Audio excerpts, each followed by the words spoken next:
Today we are going to discuss one more important topic which belongs to 13th unit in Applied Sociology and Psychology, first year B.Sc Nursing, semester 1, that is aptitude. So 13th unit, cognitive processes in that aptitude. Aptitude means a special skills or special ability. So some of the people have a unique capacity or ability or strength or hidden energy to develop some particular skills. So they are very experts in carrying out of some particular activities because it is determined by their aptitude. So some of the genetic factors or some of the environmental factors together have developed some special character in them. So you might have seen in your day-to-day life that some of the people they are carrying out some activity very easily, but it is difficult for us. Take an example. Some of the people they can play a musical instruments very easily, so they have the genetical determining factors and even the favorable environment which has strengthened that potentiality. They have exposed oftenly and they have practiced again and again, and that has become a so very easy for them. They can play a musical instruments, but not all people can play a musical instruments.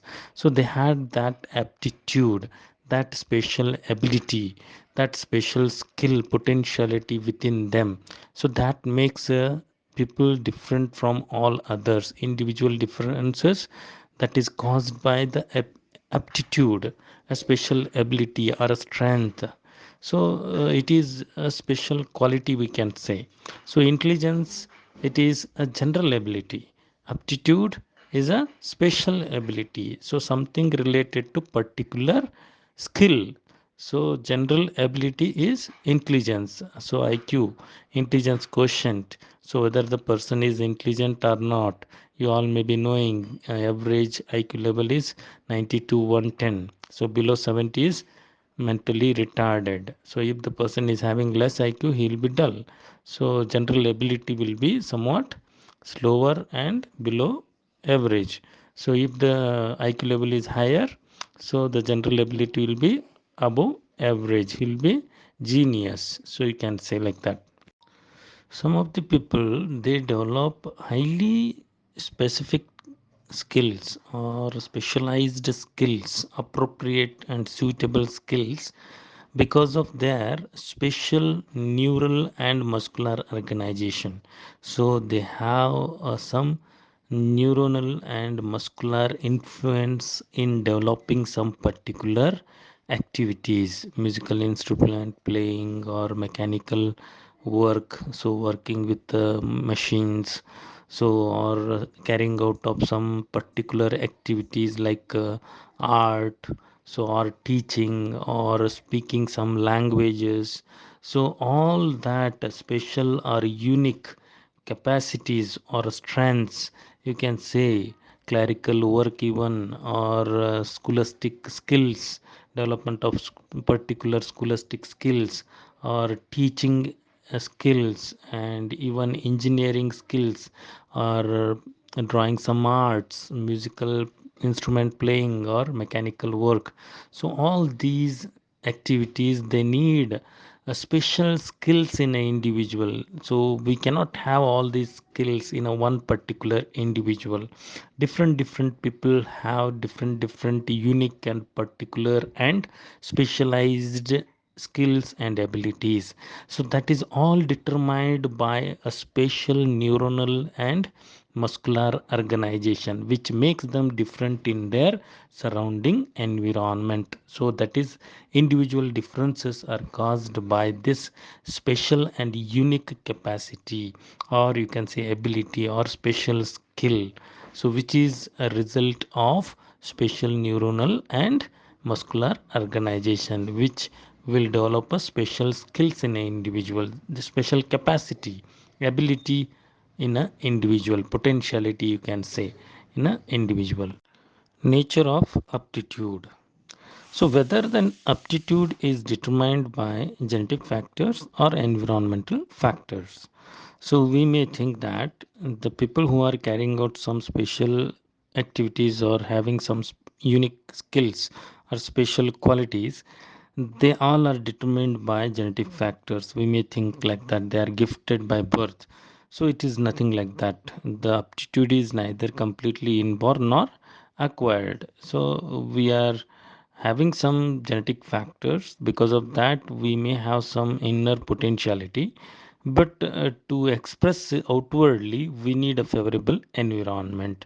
So that will explain you that the genetic factors and environmental factors, they have influencing factor on exhibition of unique skills, that is aptitude. So to have some special and unique quality, we need to have some genetic determinants, and at the same time we need to have a favorable environment. Then only the unique quality will get expressed in a personality, or else it gets suppressed. So take an example. We can say one example, that is the singers, they will be having some melodious voice. So that is what is determined by genetic factors. So even if you have a melodious voice, if you are not educating yourself in singing, means you are not getting some training from some teachers, then you may not learn how to sing a song. So you may not become a famous singer. So that learning from someone, so you are exposing to some singers, famous singers, and you are learning how to sing a song.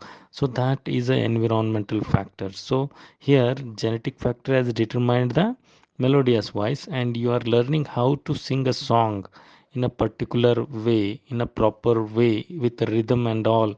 So that you are learning by exposing yourself to the favorable environment. So here we can say that both the environment and genetic factors, they play a very important role in bringing some special talent in an individual, that is special and unique skill, ability, that is aptitude in an individual. So potentiality will be there. Genetic factors themselves are not enough. If you are not getting a favorable environment, they get suppressed. So for that purpose, combination of, or you can say interplay of, environmental factors and genetic factors, they are very important in bringing out the special skill and capacity or ability in a personality of an individual. Next, let us see the definitions of aptitude. So the first definition, aptitude is a special skill or ability in a person to perform particular task in a better way. So the explanation which I have given above, you are clear with the definition. So that is, it is a unique and special ability or a skill. So the people are carrying out some particular activities easily. So that special skill or ability is called as a aptitude, explained in a first definition.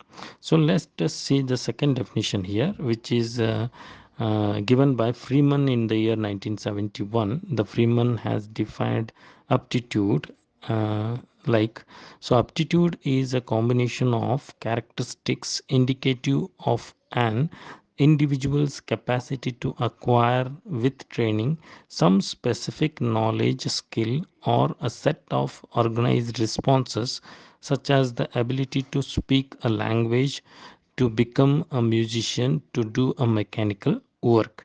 So the same thing what we are explaining since beginning, that with some special training, and that is environmental factor and the genetic factors, combination of that, interplay of that, which will lead to a development of some unique qualities or specific skills or qualities or abilities in an individual with the training. So that capacity or a potentiality or a ability or a capacity or a skill itself is called as aptitude, defined by Freeman in the year 1971. So next, let us discuss about the types of aptitudes. So as you all know that we'll be carrying out of different activities on in our day-to-day life. So someone will be dealing with the machine, someone will be dealing with the musical instruments, or someone will be dealing with the calculations, addition, division, multiplication, all that different activities we need to carry out in our day to day life. So each and every special activity needs a special ability. So pertaining to that, there are different types of aptitudes. Let us see some of the important types of aptitudes. The first one in that is manual aptitude. Second one is mechanical aptitude. Third one is clerical aptitude. Fourth one, musical aptitude. Fifth one, aptitude for a graphic art. And then scholastic aptitude. Next one, vocational aptitude. So these are all some of the different types of aptitudes. So let us see what what are all the meanings of these different types of aptitudes. So you all may be knowing in our day-to-day life we'll be carrying out of some activities where we need a eye and hand coordination. So carrying out of some of the activities with our movement of our hands and with the eyes, you all may be knowing. So the people who do the cutting in a barber shop, so they need to look at the head and cutting the hairs in a proper shape, so they need a functioning of eyes in a rhythmical manner. So there will be a coordination, so they look at the hairs and they cut the hairs with a scissor, and they keep one comb in one hand. So they work in coordination with both right and left hands by looking at the head. So that is manual aptitude. So then is mechanical aptitude is all about dealing with the machineries. So all that knowledge about the machines, how it is working, and which are all the parts of a machine. So when there is some problem with the machine, where exactly the fault, they can diagnose it and they can treat that machinery problems. They can correct, they can repair the machines. So that special capacity, ability, so they have developed by practice and even by knowledge. And then next, the third one is clerical aptitude. So you all may be knowing clerks, so they can do that job very easily because they have practiced it since long time and they have some knowledge regarding multiplication, division, and all. They can understand the numbers. So that special ability to carry out a clerical job, so that skill or capacity or ability is called as clerical aptitude, clerical job. And the next one is musical aptitude. Of course, it explains very easy. It is that some of the individuals, they have in-depth knowledge about the music. They know all the melody of the music, pitch, intensity, loudness of some musical instruments, how to sing a song, how to play a musical instruments, all that rhythm and tonal memory they have in their mind. They can play a music in a melodious way, and they can sing a song in a proper way. So that is a special quality ability that is called as musical aptitude. And then next, fifth one here is aptitude for a graphic art. Some of the people, they are very good in drawing arts, graphical arts, or they have a special talent or a quality or a unique special skill, so that helps them to draw the diagrams in a proper way, art. So then next, sixth one is scholastic aptitude. You all may be knowing. So some of the schools, before taking admission, they take a test. So they are checking your aptitude, whether you can adjust with the syllabus of that school or not. They will put some questions. They are checking your special academic skill and even specific training if they are giving, whether you have that capacity to learn or not. They take aptitude test, whether you have a potentialities or capacities or abilities or not to learn the syllabus which is there in their schools. That is called a scholastic aptitude. They check your ability to learn that syllabus. And then vocational aptitude, you all might have seen in a software companies and all. Even the engineers, they have completed their engineering course, they are not taken directly. There will be an interview, after that aptitude test will be there. So they check whether this person is having all the capacities to learn we teach them. So after getting recruited into the software companies, they get a training for 1 year something. So they have a different platform to work. So they need to learn after training. So they will check whether this man is having that capacity to understand and learn the training or not, whether this person can work according to our expectation or not.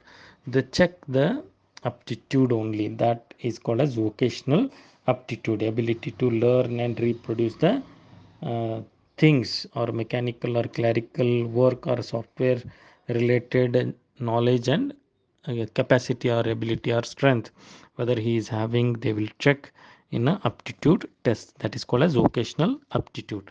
These are the 7 different types of aptitudes: manual aptitude, mechanical aptitude, clerical aptitude, musical aptitude, and graphical aptitude or art, and then scholastic aptitude and vocational aptitude. Next, let us discuss about individual differences in aptitude.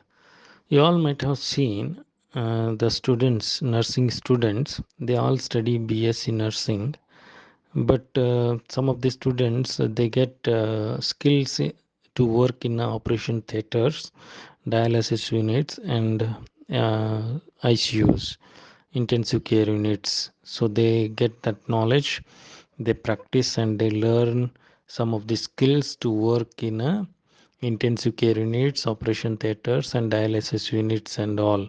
But the students, some of the students, they face difficulty to work in operation theaters. They cannot learn the skills to assist in operation. They face difficulty. So it is not same for all. So this is what is called as individual differences.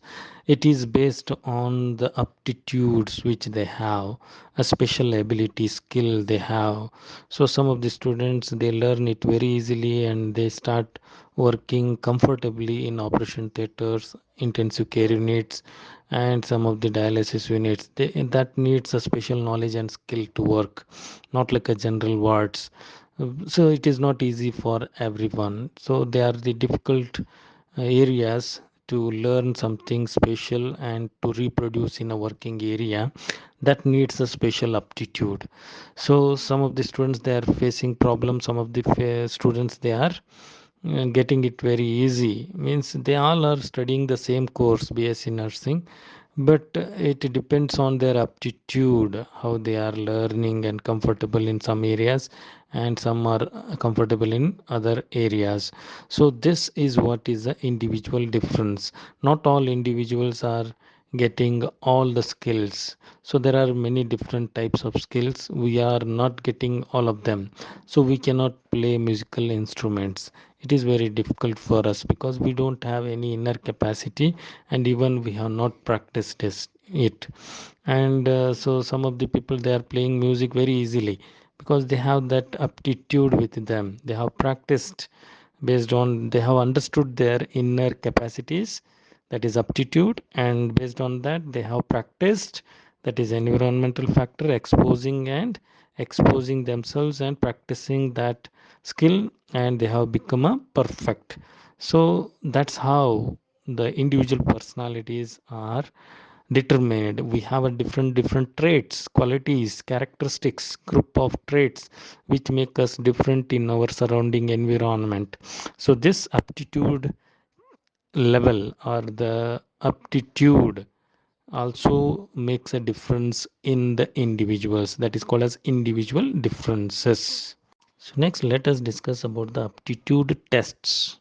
So these aptitude tests are meant to check the special skill or ability or a strength, potentiality, whether it is there with the person or not.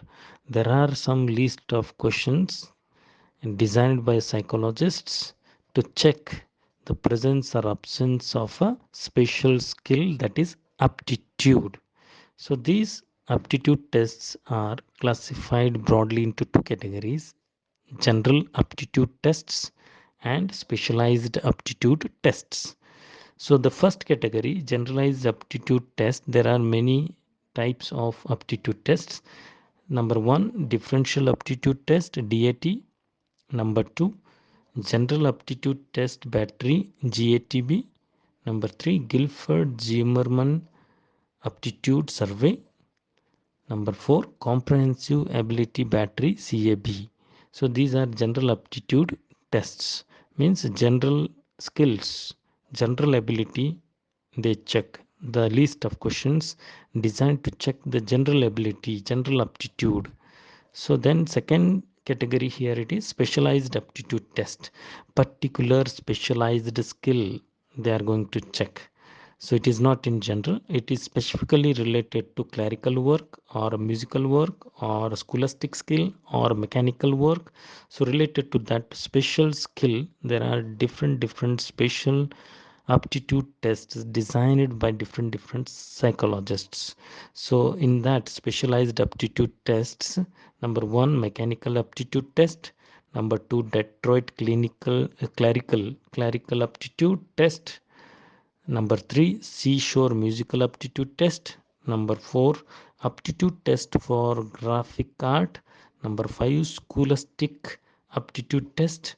Number 6, Scientific Aptitude Test. Number 7, Minnesota Engineering Analogical Test. Number 8, Moss Scholastic Aptitude Test for medical students. So these all aptitude tests are nothing but they are the tests. They are having some list of questions, so they are administered to the individuals to check whether that individual is having particular specialized ability, skill or not, that is aptitude present or not. They are called as aptitude tests designed by psychologists to check the presence or absence of aptitude in an individual.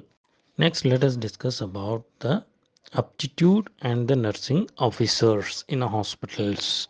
What is the need of knowing about the aptitude, the knowledge of aptitude, how it will help the nurse to practice well in the nursing area or the clinical area. So the nurse needs to have a special quality, special skill in having a interaction with patients. So how to interact with the patient, how to develop a rapport, how to develop a relationship with the patient, how to adjust with all other practitioners in a team. So health team will be there, people belonging to different disciplines, they all together make a team. How to adjust with them, how to work with them in a coordinated and cooperative manner. So all that needs a special quality, special strength, special ability. So that is called as aptitude you need to develop. So the nurse to work effectively in a clinical areas, she needs to develop a skills, that how to put a cannulas, how to put a endotracheal tube, how to work with the ventilators, how to set the settings, and how to work with some machineries, dialysis machine or many other technological instruments will be there in a clinical area. You need to understand the functioning of those equipments, and you need to learn the skills to operate all those sophisticated technological instruments in a medical area. As and when something comes new in the area, you need to get equipped with, you need to develop that special skill, special ability, strength to work with that new technology.